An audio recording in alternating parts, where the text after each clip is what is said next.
प्रियकरासोबत नवऱ्याच्या समोर शारीरिक चाळे, प्रियकराचा भाऊ, सगळे एकत्रच. एक सत्य घटना. रमेश आपल्या बायकोला घेऊन कामधंद्यासाठी गावाबाहेर पडला खरा, पण त्याच्या बायकोने ताळतंत्र सोडले. तिचे पतीच्या मित्रासोबत लपून छपून सुरू असणारे अनैतिक चाळे आता राजरोसपणे सुरू झाले. हा प्रकार पुण्यात गेल्यावर रमेशच्या लक्षात येऊ लागला. तो आपल्या बायको आणि तिच्या प्रियकरावर संतापला.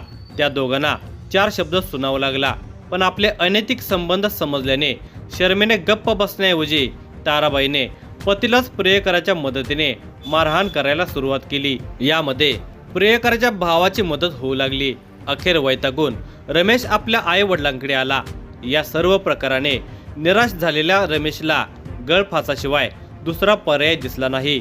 अनैतिक संबंधामुळे एखाद्याचा जीव जातो आणि सारे कुटुंब उद्ध्वस्त होऊन जाते, हे मात्र कामांधांना कळत कसे नाही, हाच एक प्रश्न आहे. अहिल्यानगर जिल्ह्याच्या राहुरी तालुक्यातील ताहाराबाद जवळच्या कुरण वस्तीवर भाऊसाहेब रामा गांगड वय वर्ष 54 यांचे कुटुंब गेल्या अनेक वर्षापासून राहत आहे. भाऊसाहेब गांगड यांच्या कुटुंबामध्ये पत्नी लक्ष्मीबाई, धाकटा मुलगा रमेश, सून ताराबाई असे सर्वजण एकत्र राहून शेती तसेच मोलमजुरीचे काम करत होते. परिस्थिती बेताचीच आहे, परंतु खाऊन पिऊन हे कुटुंब सुखी होते. भाऊसाहेब हे घरची शेती कसत, तर मुलगा रमेश हा मोलमजुरीचे काम करत असे. रमेश आणि ताराबाई या दोघांना तुषार नावाचा मुलगा आहे. तो बऱ्याच दिवसापासून संगमनेर तालुक्यातील नरोखटे येथील त्याचा मामा राजू दुधावडे यांच्याकडेच राहतो. 2024 ची दिवाळी झाल्यानंतर रमेश आणि ताराबाई हे पुणे जिल्ह्यातील शिरूर येथे कामधंद्यासाठी गेले होते. शिरूर येथील वीटभट्टीवर ते मजुरीने काम करत होते. गावाकडे असताना रमेश गांगड याची रवी एकनाथ गांगड याच्याशी मैत्री झाली होती. त्यामुळे रमेश आणि त्याची पत्नी ताराबाई यांच्यासोबत कामानिमित्त रवी असायचा. रमेश बायकोला ज्या ज्या ठिकाणी कामाला घेऊन जायचा त्यावेळी रवी त्यांच्यासोबत जायचा. रमेशचा तो मित्र असल्याने त्याला त्याच्याविषयी काही वेगळे वाटत नव्हते. मात्र सरळ आणि मोकळ्या मनाच्या रमेश गांगडचा रवी गांगड गैरफायदा घेऊ लागला. कुठेही मोलमजुरीच्या कामाला रमेश त्याची बायको ताराबाई यायचे, त्यांच्यासोबत रवी जायचा. एवढेच नाही तर रमेश घरी नसताना रवी त्याच्या घरी येऊन ताराबाई सोबत गप्पा मारत बसायचा. अलीकडे ताराबाई आणि रवी यांच्यातील संपर्क जास्त वाढला होता. आता तर त्यांच्याविषयी पुढेच सरकू लागला होता. रमेश घरी नसला की तो ताराबाईला मिठीत घेऊ लागला होता. हे प्रकरण शरीर संवादापर्यंत पोहोचले होते. गावात सासरची मंडळी व शेजारी पाजारी यामुळे थोडा धाक होता. तोवर हे सगळे चोरणं सुरू होते. कामधंद्याच्या निमित्ताने रमेश आणि त्याची बायको ताराबाई पुणे जिल्ह्यातील शिरूर येथे आले होते. गावाकडे कुरण वस्ती येते तर गावाकडचे लोक नातेवाईक यांच्यामुळे रवी आणि ताराबाईंचे अनैतिक संबंध लपून छपून चालले होते. पण पुण्यात आल्यावर त्यांनी लाच सोडली होती. कामधंद्याला रमेश बाहेर पडल्यावर ताराबाई आणि रवीला सगळं रानच मोकळे होते. बऱ्याचदा रमेश कामावरून परत आल्यानंतर त्याने ताराबाई आणि रवीचे शारीरिक संबंध स्वतःच्या डोळ्याने बघितले. आपली पत्नी आणि मित्रानेच आपला घात केल्याचे पाहून त्याच्या तळपायाची आग मस्तकात गेली. त्याने त्या दोघांना भले बुरे बोलून झापले होते. वस्तुस्थितीची त्यांना जाणीव करून दिली होती. मात्र निर्लज्जम सदासुखी याप्रमाणे त्या दोघांवर काहीही परिणाम होत नव्हता. बहुतेक वेळेस रमेशची बायको ताराबाई त्याला न सांगता रवी याच्याबरोबर बाहेर जायची. ती घरी आल्यावर रमेशने तिला जाब विचारल्यावर ती भांडण काढायची. तसेच ताराबाईचा प्रियकर रवी आणि त्याचा भाऊ सचिन असे सर्वजण रमेश बरोबर भांडायचे. वेळ प्रसंगी त्याला शिवीगाळ करून मारहाण करत असत. रमेश अलीकडे एकाकी पडला होता. त्याची घुसमट होत होती. त्यातच रमेशची बायको ताराबाई तसेच रवी, सचिन असे सर्वजण त्याला बेदम मारहाण करून दमदाटी करत असत.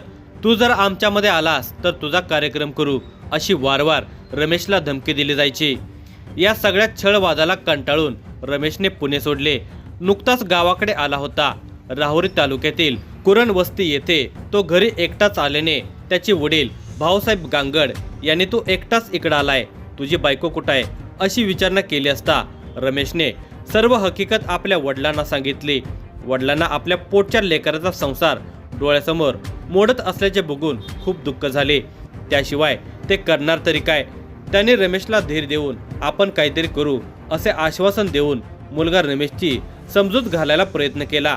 मात्र बायको ताराबाई आणि मित्र रवी एकनाथ गांगड याच्या बाहेरख्याली वागण्याने रमेश कोसळला होता.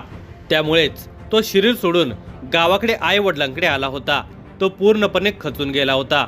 शनिवार दिनांक 28 डिसेंबर 2024 रोजी रमेश भाऊसाहेब गांगड गावाकडेच कुरणवस्ती तालुका राहुरी जिल्हा अहिल्यानगर येथे होता. सकाळी 8 वाजण्याच्या सुमारास रमेशचे वडील भाऊसाहेब गांगड हे कामाकरता तालुक्यातील चिंचाळे गावी गेले होते.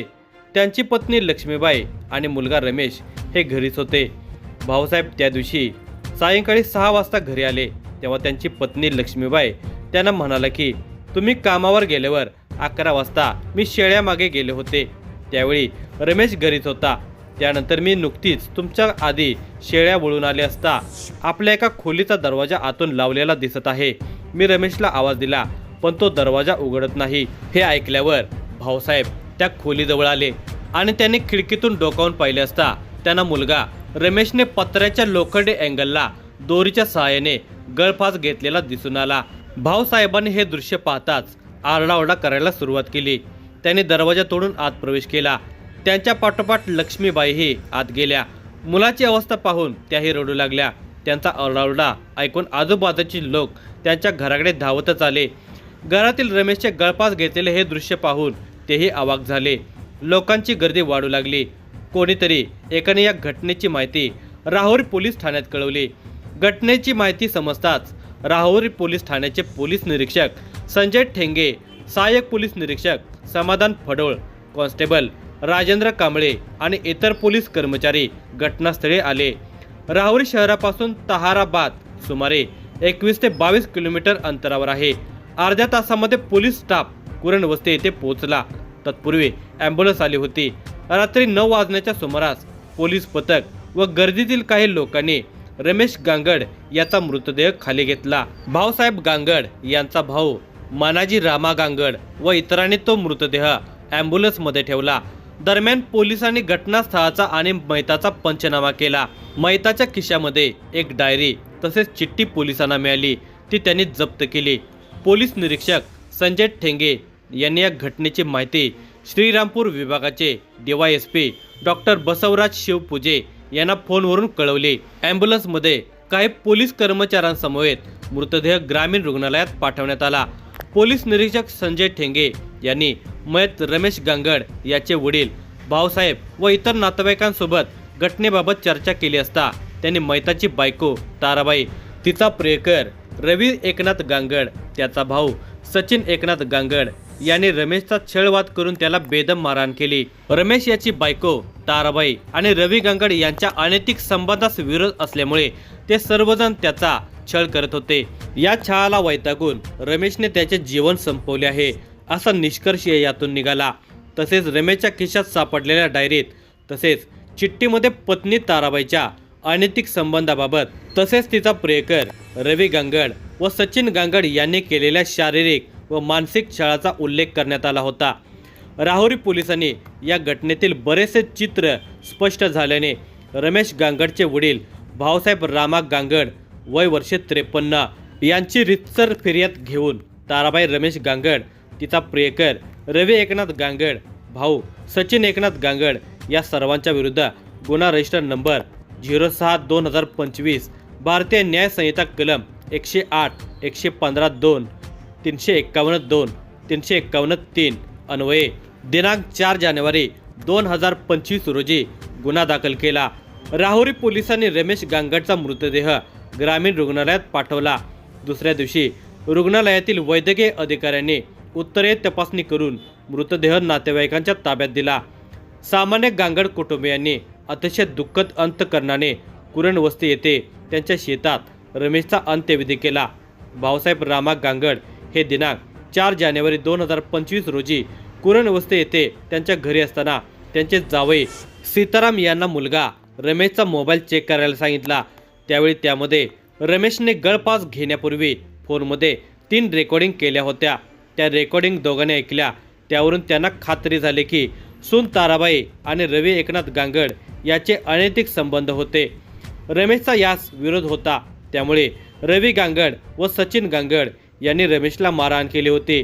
फिर्यादी भाऊसाहेब गांगड यांनी मोबाईलमध्ये मिळालेल्या ऑडिओ क्लिप्स राहुरी पोलिसांना दिल्या. राहुरीचे पोलीस निरीक्षक संजय ठेंगे यांच्या नेतृत्वाखाली सहाय्यक पोलीस निरीक्षक समाधान डफोळ, कॉन्स्टेबल रवींद्र कांबळे यांनी दोघा आरोपी गांगड बंधूंचा शोध घेऊन त्यांना अटक केली. त्यांना राहुरी न्यायालयात हजर केले असता त्यांना पोलीस कोठडी देण्यात आली. जिच्यामुळे ही घटना घडली ती ताराबाई गांगड फरार झाली होती. पोलीस निरीक्षक संजय ठेंगे यांनी तिच्या शोधासाठी पथके रवाना केली. दिनांक 6 जानेवारी 2025 रोजी रमेश गांगडचा दशक्रियाविधी असल्याने ताराबाई नक्कीच येणार हा कयास बांधून पोलिसांनी सापळा लावला आणि नेमके तसेच घडले. पोलिसांनी तिला अटक केली. अहिल्यानगरचे पोलीस प्रमुख Rakesh Ola, DYSP doctor Basavaraj Shivpuje, police निरीक्षक संजय ठेंगे यांच्या मार्गदर्शनाखाली सहाय्यक पोलीस निरीक्षक समाधान डफोळ, कॉन्स्टेबल रवींद्र कांबळे हे पुढील तपास करत आहेत.